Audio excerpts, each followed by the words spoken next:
Hey, hey, hey, Mom Nation, and welcome back to another episode of Untying the Knot. What's up, Miranda? Hello, how are you? Welcome. Doing well, and yourself? Here, it's another day. Love it. Air conditioning's on. Yay! If you guys don't Yay. know, we're in Phoenix, Arizona. That's why that got a laugh. Yeah. I'm over It's the a humidity. necessity. Thank you very much. Seriously. AC is a necessity where we live. Yeah. So today, Miranda and I are unpacking something that I hear all the time, and I'm going to go out on a limb and say she probably does too. We're talking about what happens when disconnection from your spouse is also a form of disconnection from yourself, and how rebuilding that connection, the way you communicate, the way you make decisions, all of that is kind of affected, and even the way that you move forward. I'm Katie Lambert, an associate broker with Team Evo AZ at eXp Realty and the founder of Mom Nation. And I'm here with Miranda. Hello. And through our work, working with divorcing couples, we see communication patterns from, and we see them like from the marriage through the whole entire divorce process, don't we? They can be similar. We see them because you're just repeating patterns. Yeah. And of your earliest relationship or relationships. And we'd like to think that we're doing it totally different, or this time is off, or I'm a different person. And you might grow and you might change, but if we don't have the foundation or structure to deal with whatever we went through as kids, or we didn't go through as kids. Maybe it's not even that something bad happened to you, but maybe it's just that you didn't have all the tools in your tool bag, or you weren't taught something. You didn't have emotional regulation, or I've learned that you weren't taught healthy conflict. You weren't taught how to have direct and honest conversations. And if you did, it was a giant threat, or it was scary. And that is, I think, having been married twice and been through this, that's what it all comes down to, is the inability to have a conversation with someone. And much like your parents, your spouse should be the person that you can tell everything to, that you should be able to be the safest with and the most honest. But if maybe you didn't feel that way growing up, maybe even unconsciously, you're not able to do that with your spouse.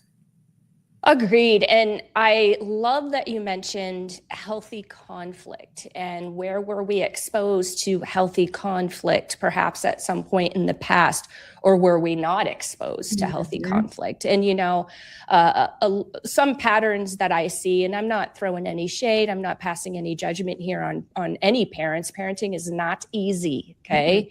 And I get that. But it's when I see parents I've had conversations with, even people who are older and their kids are gone and out of the house now. Oh, well, we never fought around the kids. We just kind of kept that separate.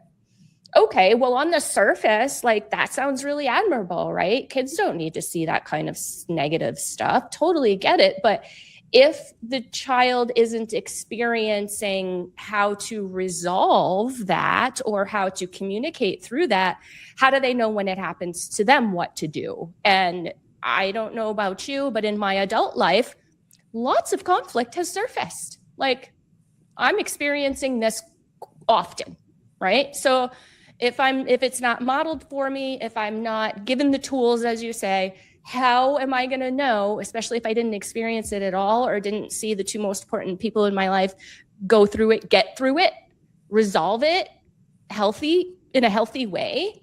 Then how the heck am I going to do that? So guys, before we dive into this juicy conversation, if you are finding value in these conversations, please follow or subscribe on whatever platform you're listening or watching on. It really helps us out, sends us a big warm hug, and says, yes, ladies, please keep showing up with this value. Maybe there is a mama or a friend in your life, or a sister or whomever that you think really needs to hear this information. Do us a favor and share this with them too. So, Miranda, let's dive into the big question. What does it say, or what does it mean to say, when we talk about disconnection from your spouse is actually disconnection from yourself? How can we recognize that, and what does that mean to us?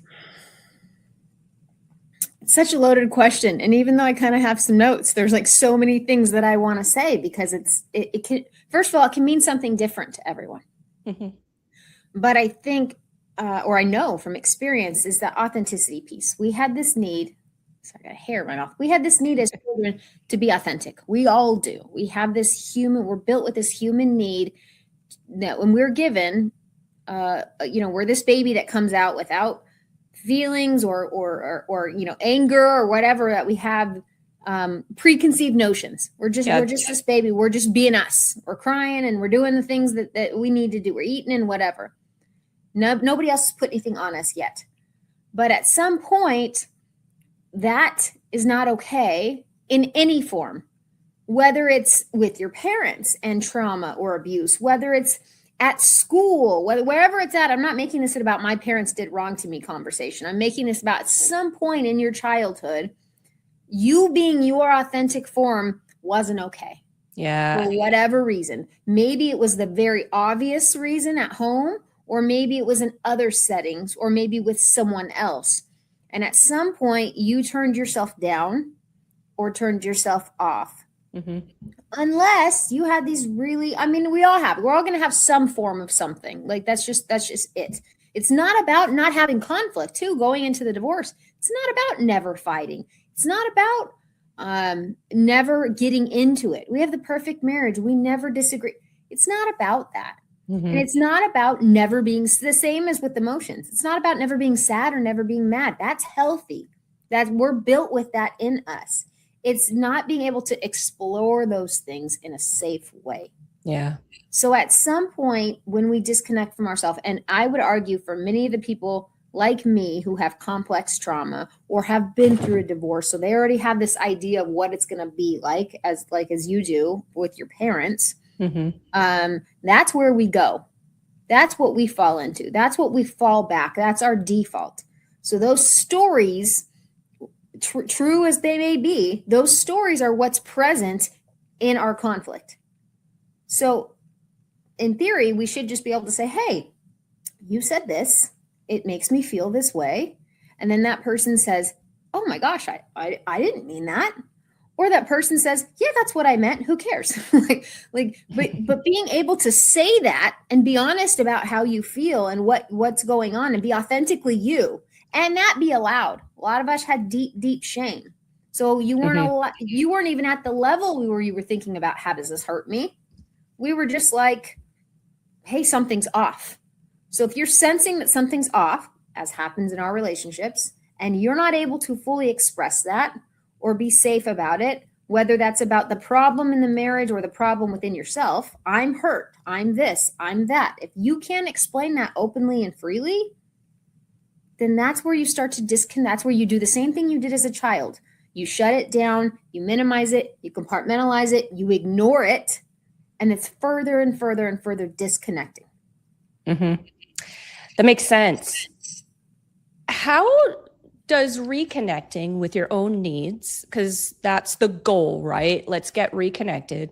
So how does reconnecting with your own needs, boundaries, and your voice truly change the way you move through conflict, and in this case, move through a difficult life change, and that's divorce? Well, let me ask you today, present day, Katie, do you know what your needs are? Oh, yes. Okay. Absolutely. When did you think that because I won't speak for you. Did you know your needs in your first marriage? Absolutely not. Okay. So did I know them did I know them in the beginning of my second marriage? Absolutely not. Okay. So how do you think that you figured them out? Was I better? Sure. Like, did I grow? Did I, decide that there were some things that I needed to pay more attention to? Sure. How did I figure them out? That's a great question. And quite honestly, that happened very recently. Mm-hmm. And I discovered it when I discovered that I literally do nothing that is like who I really truly am anymore. Mm. So that's when I started getting back into music. I'm a musician. Mm-hmm. It's something that was really important to me. I was raised with it. And in my younger years, it was a very big part of my life. Mm-hmm. Had a baby, life happened. So I kind of got away from that and didn't realize how important that is. Like when we talk about self-care, we think about bubble baths and pedicures, but no, sitting with my guitar is so therapeutic and it feels like me. Here's what came with that. And I felt like, hold on, can we pause right there on that? Yes. It felt like me. Mm-hmm. What do you think that's reconnection to self? Mm-hmm. Absolutely. Mm-hmm.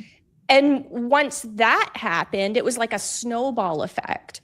Oh, okay. In what other areas am I disconnecting? In what other areas am I minimizing myself to fit the mold that somebody else wants me to fit or that somebody else thinks I should fit? And then I started like really figuring out, kind of looking at the relationships in my life, not just my spouse, but relationships with other people that are, close to me. And I started realizing when I minimize so that somebody else's light can shine. And we aren't doing that anymore. And when I figured that out and had that internal dialogue, now this is over the course of some time, right? And had that internal dialogue, I realized that I naturally felt more confident because I was more comfortable. Reconnected. Yeah. So so talk to me about the emotional change there. Because when you're in you're reconnected to who you are, who you were wired to be or made to be. And you feel like that peace, which playing guitar for me does the same thing. Like in singing things that I do. I didn't play guitar when I was little, but I always wanted to. And I sang a lot. So doing that, even in the privacy of my own room, for no one to hear, does something to me to make me feel like I see myself. So I understand that completely. When you started to do that and you started to feel more like yourself and you reconnected, what shifted in your internal emotional landscape? Let me think in emotion, because I'm thinking the biggest thing that floats to the surface for me is confidence. And that's huge for me because it's confidence to use my voice, confidence to speak up, confidence when I feel like somebody's trying to shove me into that box and dim my light.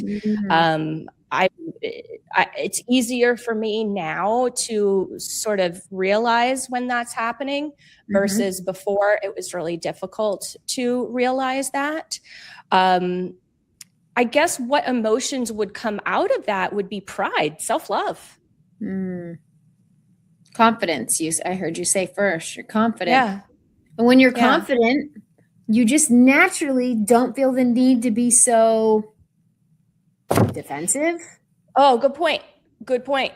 It's easier to not take things personally. And that is circling back to divorce. It's the biggest thing is what you said makes me question myself, doubt myself, think something about me that somebody else thought about me when I was younger, or it puts me back in that place that I feel disconnection. So I need to let you know that I feel not safe, not comfortable, not connected. And how do I do that? Yell at you, scream at you, fight with you, all of the above. Even just enough to say, now, you don't have to be I'm connected, I'm great. You don't even have to be like that. But if you can be stable enough, because ladies, this is or men, whoever's listening to this is a progressive thing, as Katie said. Like it takes time to get there and you'll get to levels and steps. But if you can at least have the autonomy within yourself to say, I know what I want to say to you, and I don't think it would be the best idea. So I'm going to stop talking. I need 5 minutes. I'll get back to you tomorrow. I don't actually have to respond right now, even though you're demanding it from me or it feels like you are. I don't know what I feel about this. All of those are okay too. It doesn't have to be 100% attack or I'm okay. Like there can be a space in the middle where you don't have to have one of those responses. You don't have to avoid it. You don't have to jump right into it. You can just sit with it. And we feel so uncomfortable to just sit with it because we didn't, I would say a lot of us couldn't do that as kids. No, totally agree with you. That's huge. That makes me think, like, what can somebody do when they're finally ready, like they've had the reconnection, they're finally feeling, that confidence, not necessarily taking things as personally, able to control themselves, control their face. Like that's can be hard still for me. RBF of it all. Yeah. But when they're finally ready to directly communicate and communicate in a healthy way, but the spouse isn't quite there yet, like the spouse or soon to be ex-spouse or ex-spouse is all defensive, avoidant, reactive, all the things. Like, how can we deal with that and still remain within our connection? Okay, I want to circle back after I answer the question to go back to how we get to that place first. Okay. But let me answer that because you asked that. The question I ask myself all the time, and I asked it this morning when my daughters were not in the best mood getting up for picture day. Is this okay? Is blank okay? Is it okay that he's angry? Is it okay that I don't want to respond? Is it okay that we're fighting? Is it okay that whatever? Put it there.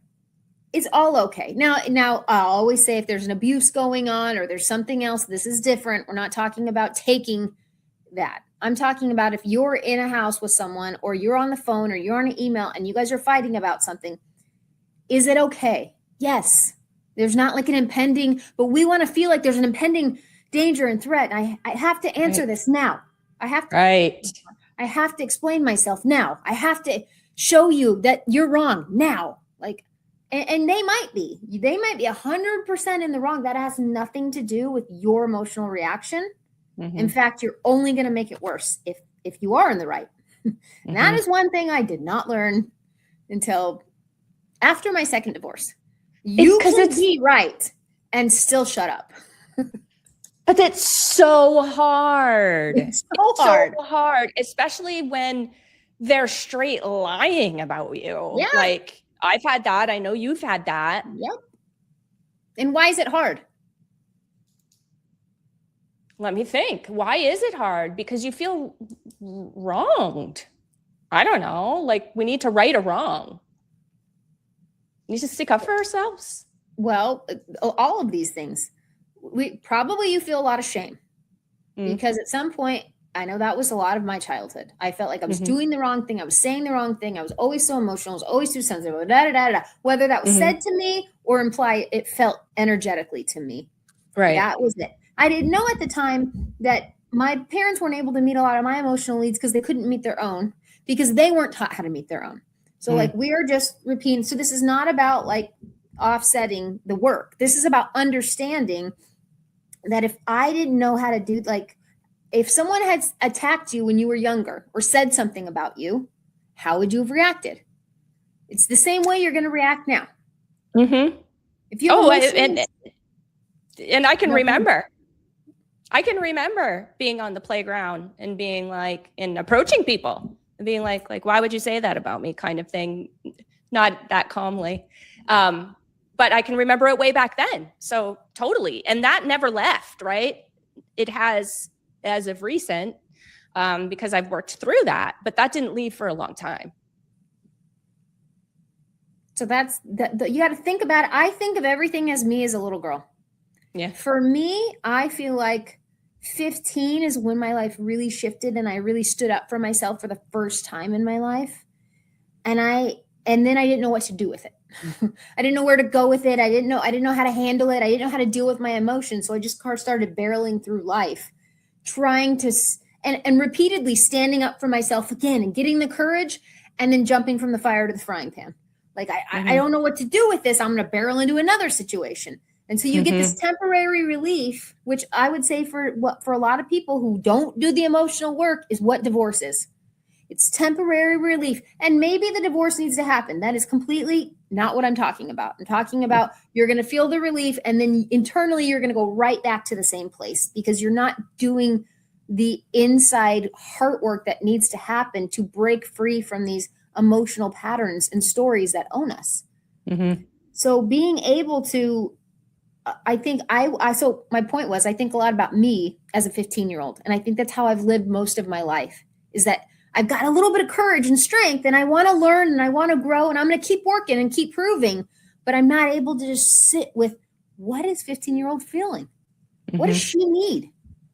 And if I could go back to her today, what would I do for her, and what would I give her, and what advice would I give her, and what questions would I ask her? And those are the questions, to go back to your question, that I would ask if you're in that situation. You're in that place. You're trying. You know that you need to have more autonomy. You know that you need to take power in the situation or control. How do you do that? Is this situation okay? Am I in immediate danger? No. Okay. What am I feeling? What am I actually feeling right now? Is what they're saying true? No. Okay. Am I angry that they're saying it's true? Yes. Does that change the fact that, there's literally like a checklist of questions that you can go through. And if you have the strength, or I should say the safety within yourself to be able to sit and ask those questions, then all of a sudden, little by little, what they're doing and saying becomes less of a big deal.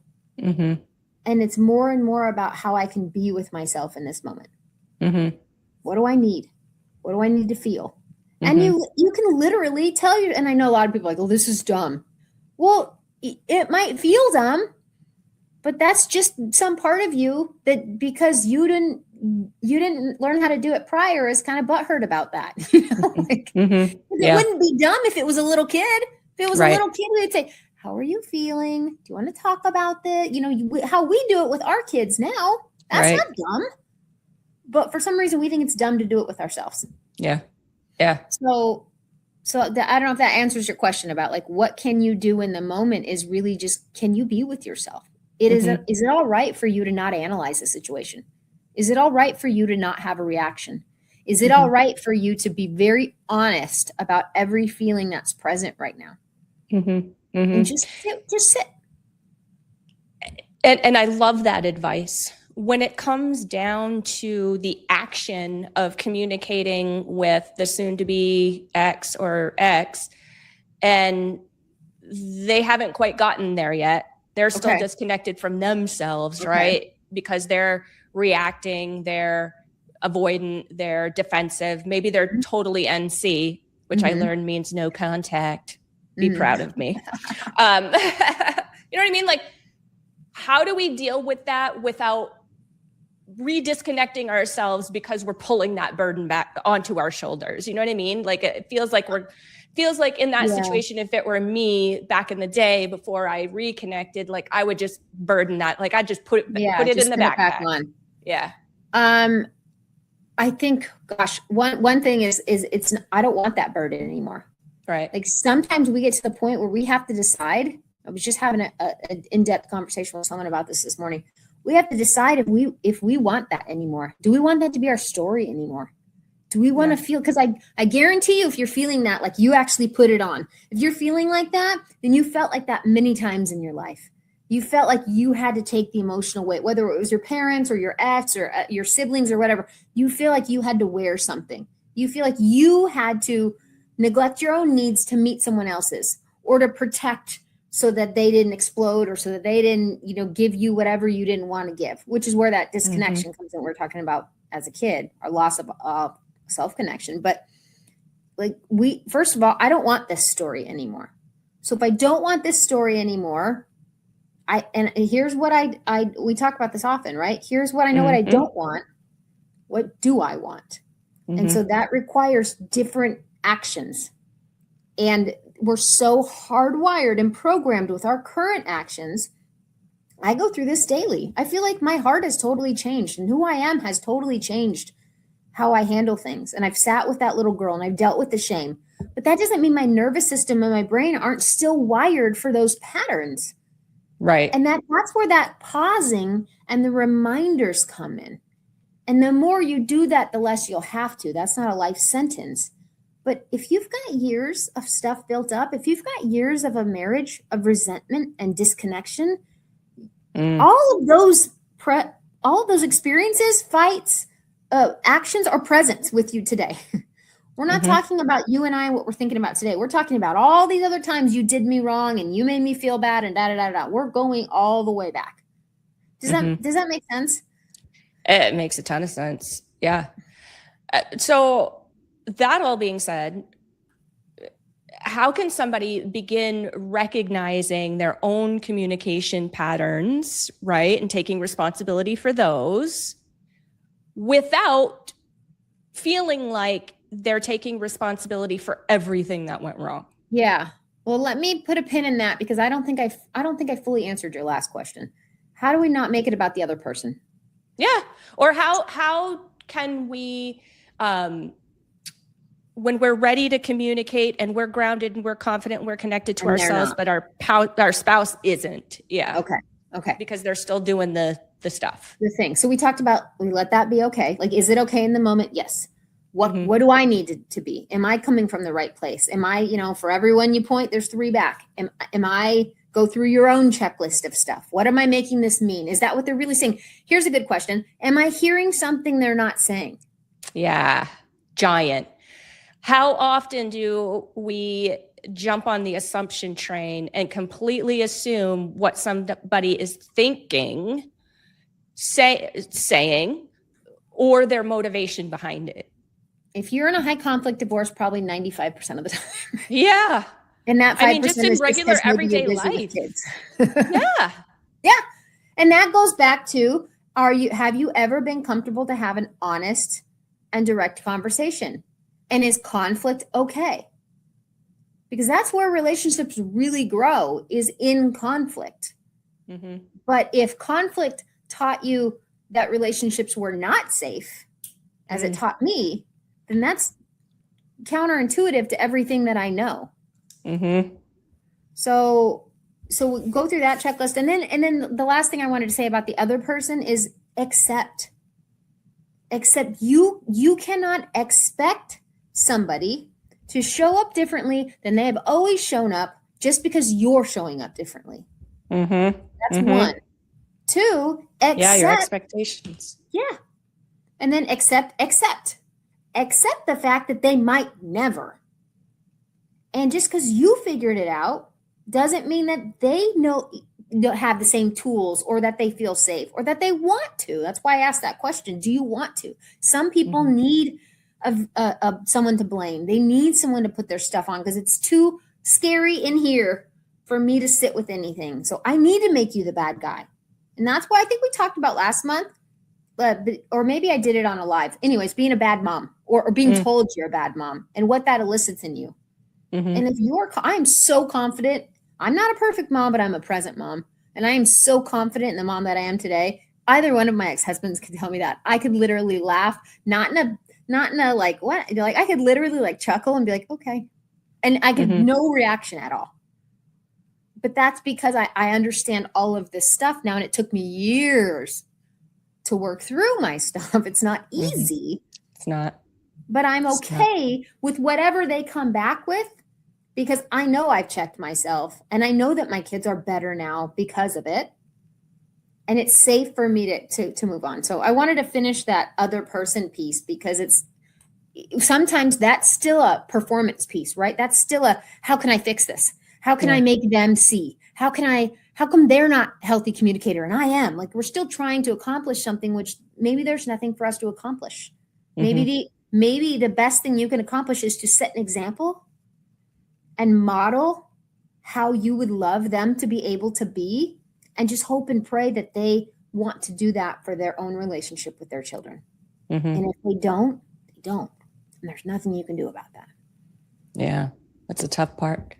So I feel like, and I'd love your take on this, I feel like even if we didn't have the skills in our marriage to have healthy conversations, to have healthy conflict, to resolve the conflict in a healthy way, even if that skill did not exist during our marriage, but we're co-parenting now, we're outside of the marriage. Is there hope at all that skill could exist in that relationship? 100%. I've seen it happen in my own. And again, there's a lot of things I've had to accept. A lot of the circumstances are the same. Yeah. A lot of the temperament is the same. A lot of things that my kids are frustrated with are the same. Mm-hmm. But I can still show up as the person that doesn't need to carry the grudge, that doesn't need to have my guard up and be defensive, that doesn't need to play into that story anymore. And Mm-hmm.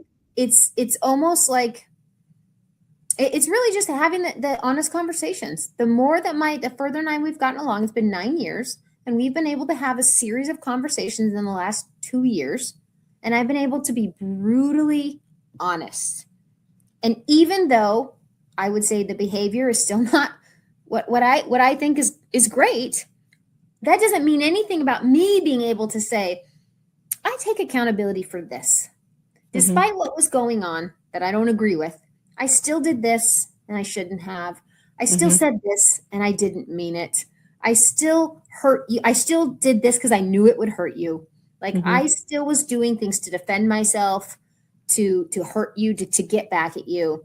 And that wasn't healthy. And I acknowledge that. And whether or not you're at the place you can physically say that to him or not, I wouldn't have said Mm-hmm. that to him even 5 years ago. But Right. last year I could. And it just helped him like ease up a little bit. Like, okay, you're not just making it out to be about me. You do see that it has to be. A marriage is two people. You Mm-hmm. cannot, well, he did this. He might have done that. And Mm-hmm. what else broke down? Because a healthy marriage doesn't end in divorce. Like that's just not that's not it. It's not healthy. It wasn't healthy. You should be honest about the parts of it that were unhealthy and be honest about the parts of you that were unhealthy. And I think you would be amazed if you were to own up to that or to put it out there. It's harder for people to come at you when you're being vulnerable and honest. And even if they don't take it or they make fun of you or whatever, that's okay. It does something for you when you can relieve yourself of that because you're probably behaving from those places, not from your acceptance places, Mm-hmm. Mm-hmm. Yeah, that makes a lot of sense. Anything else? If you had a mama or your sister or your cousin or your best friend in front of you right now, and she's about to embark on all of this and she's finding disconnection or just discovering disconnection or hasn't even embarked on whether or not she's connected to herself, any advice? A lot. It's okay. Breathe, first of all. Just slow down. That's hard. I'm still working on that one. Slow down and breathe. Allow all of your emotions. There's no such thing as a bad emotion. It's only scary if you say it's scary.